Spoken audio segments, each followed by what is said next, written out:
Okay, it's time for Granny Sharp. It's program of the night. Toothless Granny. Hopefully I won't be this long, very much longer. Pulling teeth stages. Sort of like changing your life can sometimes take stages if you need to change your life. But I hope most people don't need to change your life. There's a light in the back. Let me see if I can turn it off. Just a minute.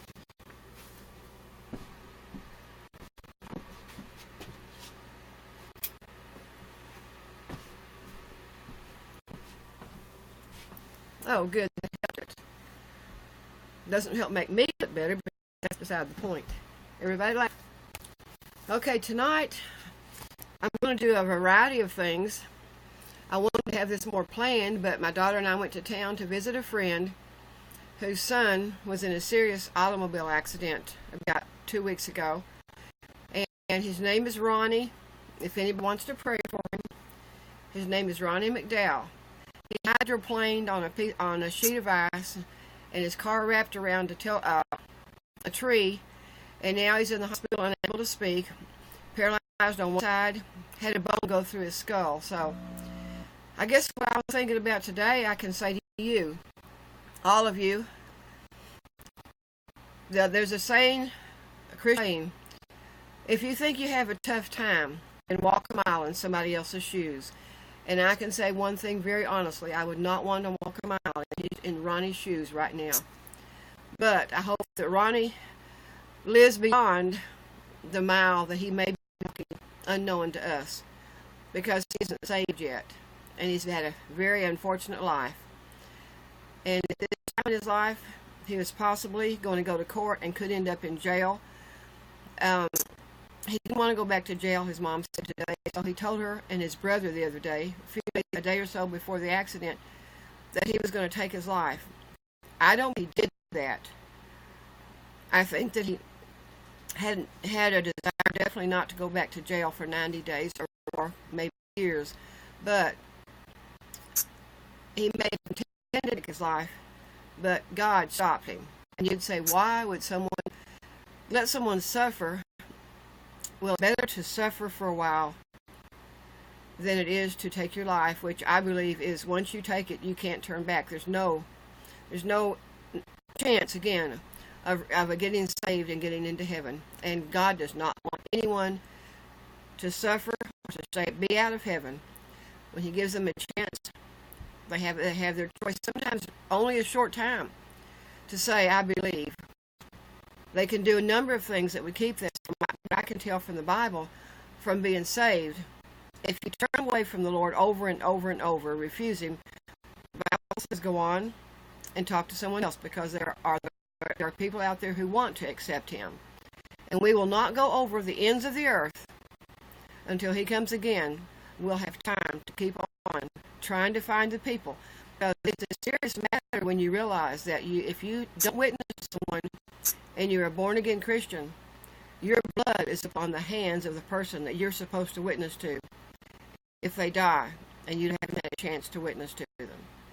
So let's try our best as Christians to be out there. And right now I can't do much because I don't have a vehicle to take me where I want to go anytime I want to go.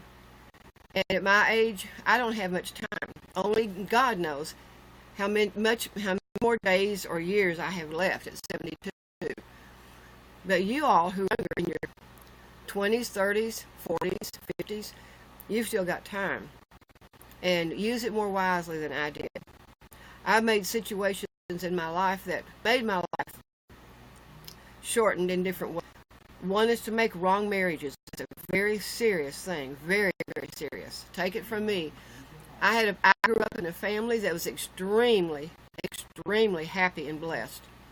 I never once heard my mother and dad argue. I never once had, I got disciplined, but I needed everything that I've got discipline for. My mother was our disciplinarian. Dad believed that was her job.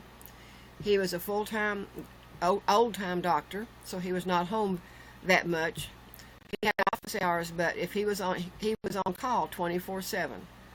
He could be gone, come home, supper, and be out the door before he'd even get through eating supper. So I was blessed with that kind of a home life. But when we go out on our own, and I could attribute going to college my downfall. It's a totally different lifestyle. I didn't want to go to college, but my mother wanted me to. My brother and sister definitely chose college. I was the middle child, and I would rather have chosen marriage and stayed at home. So that's a short introduction to my life, and I just pray that something I can say at this age will help you all. I'm going to start out by reading a little bit of chicken soup for the. I'm going to teach you all something tonight. I'm a person who needs to get more organized. I'm learning to be more organized. For 17 years, I lived with a husband who believed that it was wrong to set goals. It was wrong to, I guess you could say, plan ahead in any way. I'm not Wendy. I'm not. Wendy was just saying something to me. No. Anyway, I just hope that what I do and how I do it, I will learn how to do it better as I go along. So I guess you could say the term ad lib. I'm going to do tonight what I feel like doing, and I may stop, so that there will be a variety of things I'm going to do. Maybe everybody can get a little something out of what I'm going to read or sing or whatever. And if at any time you stop and I'm having to get used to watching the screen, I need new glasses, I know that. I wish I didn't wear bifocals. So it makes it sometimes hard to observe what's going on. So welcome to the chat, the stories or whatever you have. And as far as I know, I'm going to go about 10 o'clock. Maybe a little bit after, but definitely 10. So we're going to start out tonight. How many of you have a dream? How many years have you had a dream? How long has it been since you have known, without a doubt, that you are working toward that dream? I no longer call it goals. I call it an actual dream. Dreams are really good if you've got a solid dream that is going to benefit not just you, but other people. We aren't on this earth to serve ourselves, to spend years and years of doing things that are just senseless. A lot of us probably have always at some point in our lives done things that are senseless. I think I was blessed to have a dad that I never once saw him do anything that was senseless. Everything had a purpose, and if his purpose when he finished his office work in the summertime particularly was to go fishing with his friends. He brought home a fish every time. He was an extremely good fisherman. It's like he knew when to throw the line out, where to throw it, and bring a fish back in. He taught us how to fish, and we were blessed that he let us fish before he went fishing. Threw that line out the first time, every time we went out. And he always knew where to throw it, or where to tell us, throw it over here, or throw it over there. It was a remarkable. What little time we had to spend with someone who's on call 24/7, he made sure that the time was well spent. So I hope that I can spend the time well with you all. I'm going to teach you a little bit about living your dreams. I started this book, I'm not sure how long ago, so you can see from the way I say I'm not sure how long ago, that I haven't finished it. But it's different than Napoleon Hill's books about how to get rich, and I forget the total title of that. And there's so many people who have written books to guide you into doing things. And I understand we have what we call ghostwriters. That means some of the most popular, best-selling book authors don't even write most of their books or even all of their book. I guess the people know them well enough to know their style and what they write about, and they do the research. But if I were going to write a book or have a book on the market, I would want to know myself what I personally put in it. So I'm going to read to you how to live your dream. Living your dream is always a result of information, inspiration, and perspiration. The hardest part about a dream on my part is the perspiration. I have an idea of what I want to do in a dream. A dream meaning what my goal is. What I just said earlier, we don't set goals, but when you'll find out why that I say that. there's another book that I finished reading, and it's called Don't Set Goals. And I thought, wow, he must be saying what my ex-husband said, but not anywhere near it. What he means is, don't set a goal, just do it. And I'm finding out with what I had been doing on this land for the first, well, when I moved here and bought this land, the Lord found it for me, and I won't go into that story right now, and bought it, so to speak. But when I first moved here, on 25 acres, I had a 6-bedroom, 2-house, 100-year-old house with siding put over the old logs. And I loved living in that house. My daughter and my 2 granddaughters spent the first parts of their lives, the 2 granddaughters, in this old house that the tornado took down. But we enjoyed a lot of times on the land, and we still can, if that's what God wants us to do. In the springtime, I will know for sure, because this land was destroyed by a tornado. The trees were beautiful when we moved here. We had so many hiking trails we could go on, trails that we could make of our own. Just fun to walk flatland or up the hills. It was lots of fun. I wanted to give my grandchildren the kind of life I had. Horseback riding, which we haven't gotten yet, but my 12-year-old wants one. She and her mother is a great interest in horses, but she doesn't want her to have one. She's afraid she'll get bucked off and get hurt. But that's what you have to be concerned about. How to take care of something that can pose a danger. If it's enjoyable, learn how to do it right. So what I'm going to teach you is, for making your dream come true, you must know particularly what your dream is. What your dream is may be one that God has inspired in your heart, if you're a Christian, or it may be something that you want to do with someone else who has a dream. That is always interesting too. So what we want to know is, how can we succeed with a dream? And of course, you're not going to be reading this book. I won't read it all to you. That would take forever. But because it tells me, read it twice. And I plan on reading it twice.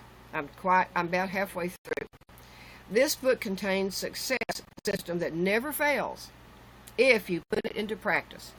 Isn't it interesting that everything that we do that we want to be successful at, we must put into practice?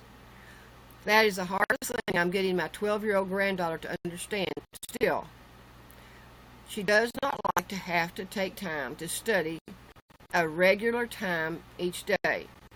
And now that she's in homeschooling, she has no choice but to learn to schedule her time and do it. And not stop and play a game, or not stop and want to take a break and then not want to come back inside. Things like that. When you have a dream, you must put everything into practice. It requires work for you to do it. And I would be eager to learn later, if we get far in this idea I'm starting tonight, how many of you succeed to this day, already have succeeded at a dream. That will be very interesting to me. It will probably encourage me to do more of what I stopped doing when my wounded warrior son died 3 years ago. Because he was part of my dream on this land. He was the only one of my 3 sons who were veterans, and he became the first veteran because he was wounded, and then his brother went back to Afghanistan and spent 6 more months after he came and spent a week with him in Walter Reed. And my Navy son retired about a year later, after my wounded warrior son had died. To live your dream, the human spirit cannot be paralyzed. If you are breathing, you can dream. And you know what? You definitely, of course, have to be breathing, dreaming. But who is the lady that, I can't think of her name right now, who is a famous artist, and she uses her teeth to draw all of her beautiful paintings. She dived off of, I believe she dived off of a cliff or something and landed on a rock or something below. I believe she did that and became paralyzed from her neck down. But that didn't stop her from having her dream. I think that was probably a very hard thing to accept. But it takes a lot of skill, and she was a Christian, and great determination as its perseverance to continue on with what you're planning on doing if you have an accident. When I was in high school, I loved to dive. But we didn't have a big pool. We only had one diving board. It was not a high diving board. But there were a lot of young men who could do super diving. And two of my friends and I was the oldest at the time, probably about 12 years old. So they were my sister's age, about 9.5. They all tried to do good diving. I tried one time to copy one of the high school boys and do a dive backwards, where you jump backwards and then forward and in front of the board. I barely tipped my forehead on that board, and that's the last time I tried something that foolish. But you can be skilled at anything if you take your time and learn the skill. Greatness exists in all of us, but it is up to us to pull it out of ourselves. That makes sense, doesn't it? This is what you want. Number one step. First, decide what you want. Most people get stuck in this first step. They don't even let themselves try to find out how much further they can go for some reason. And I won't ask why, because I won't say I've got stuck in the step from what I know that I'm supposed to be doing before the tornado ended my going forward. And I moved to another area of Kentucky, and 3 years later I came back. I came back after my son died. I was going to Texas to visit his brother, who had been in the war with him. And before we got down there, an hour before, my sons, both of them, called me on the phone and said, "Get down here quick, Mom. Stop where you are. Take time to park your sisters, their sisters' motorhome, which is Wendy, and let her stay there and get on down here as fast as you can, because we need to tell you bad." And it dawned on me it was anything to do with my family. So when Kelly died, I spent 5.5 months with my granddaughter in Texas. Went inside to come back here, and she did a good job of driving back here with a 4-year-old child on her own in heavy traffic in the middle of the summer. I'm very proud of her. And she waited for us, found a place for us to live. We came back later and moved in with her for a year, and then we moved back to this land. And that's where I'm going to hopefully start my dream, unless I do it somewhere else on better land. But that's something for I'll talk about later. Be willing to dream a big dream.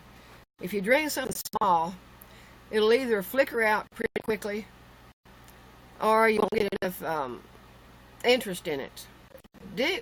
Dream something, if you're a Christian particularly, that you cannot do unless the Lord helps you.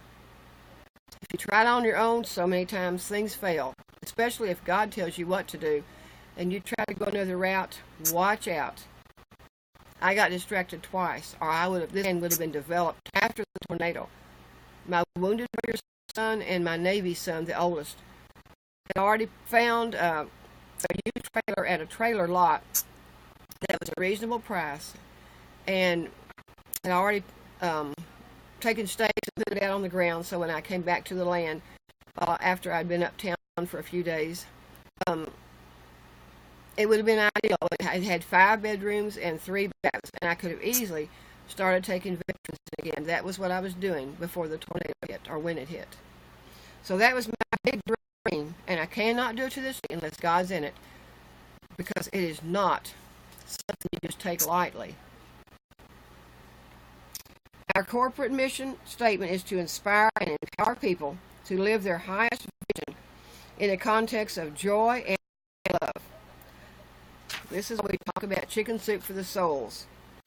We have learned that as soon as you commit to a big dream and really go for it, not only will your creative mind come up with big ideas to make it happen, you will also start attracting people that you will need to help you make your dream come true.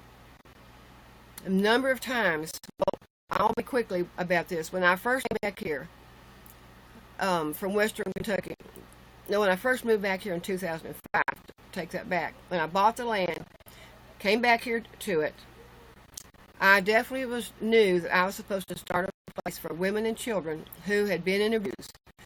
I came back here, started talking to people that might give me some influence, like it said, line people to work with you. The judge executive, in case you wonder what it is, a judge executive is head over a community, a county, and a town. He said we don't need that here. We have another area for something like that, and it covers 5 counties. The very next day, a man came out here asking for a vote for magistrate in our area. He stood and talked to me for 1 hour and a half and said, "You were lied to. That was definitely necessary here, and it still is." But I'd already, I guess you could say, changed my mind. That shows how easily I was swayed. Don't get swayed away from your dream if you know why you're doing it and who you're doing it for. If you want to set a big enough goal, you want to set a big enough goal so that in the process of achieving it, you become someone worth becoming.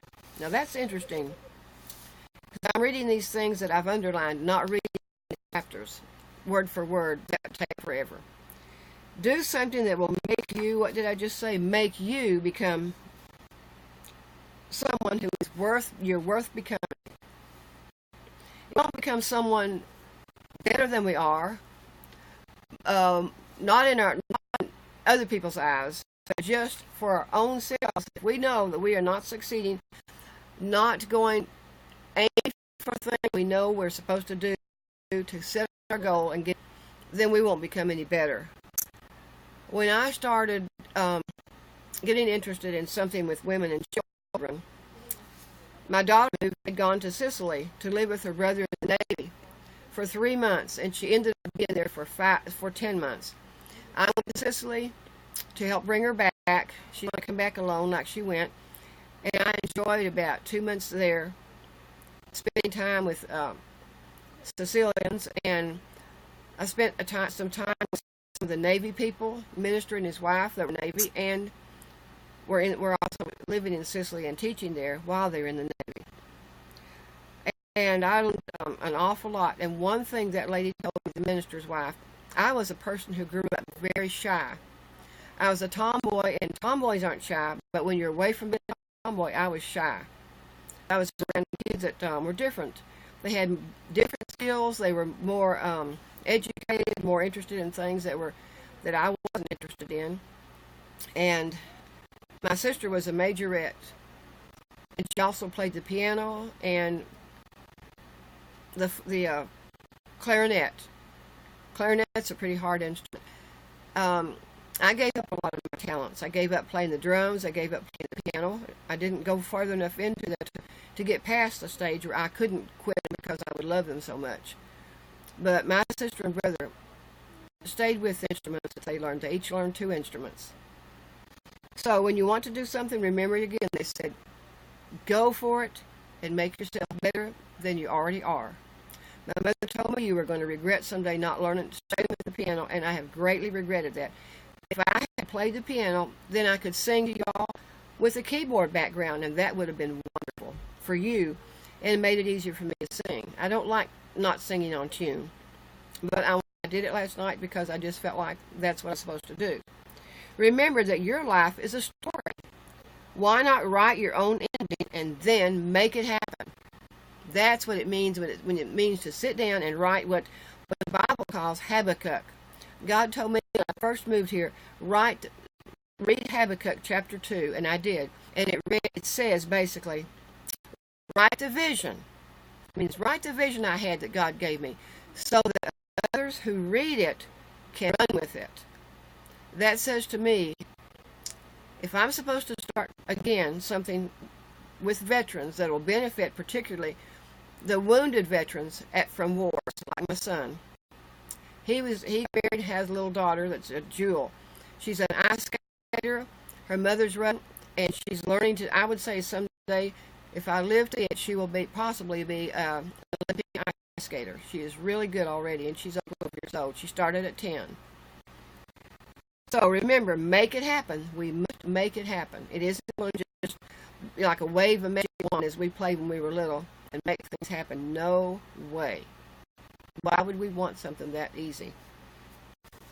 So that's the first lesson, is make your dream happen after you know what your dream is. After you know what you just almost can't wake up in the mornings without thinking about it. write victory signals that mean it's in your subconscious mind. That will help you make a true achievement. Keep a list of things you write down. When you may be feeling a little down and discouraged, look back over your list of your achievements. All of your victories will re-inspire you and motivate you toward your greater and more exciting successes. I learn more from this kind of book than I do about doing something just to grow rich. I have no interest in growing rich. I would rather enrich someone else's lives. Your ideal vision, a deeper method for defining your dreams, to set aside a longer period of time, say 30 minutes to an hour, and reflect in depth on what your ideal life would look like in each of the 8 areas listed on this page. One area is business and career, your financial security, your family and friends, health and fitness, house or apartment, recreation and free time, skills and abilities, and contribution. That's what I believe. What is your contribution or legacy or service to the world going to be? Now, what I desire to do is not to become famous and say, everybody, look at me. No, I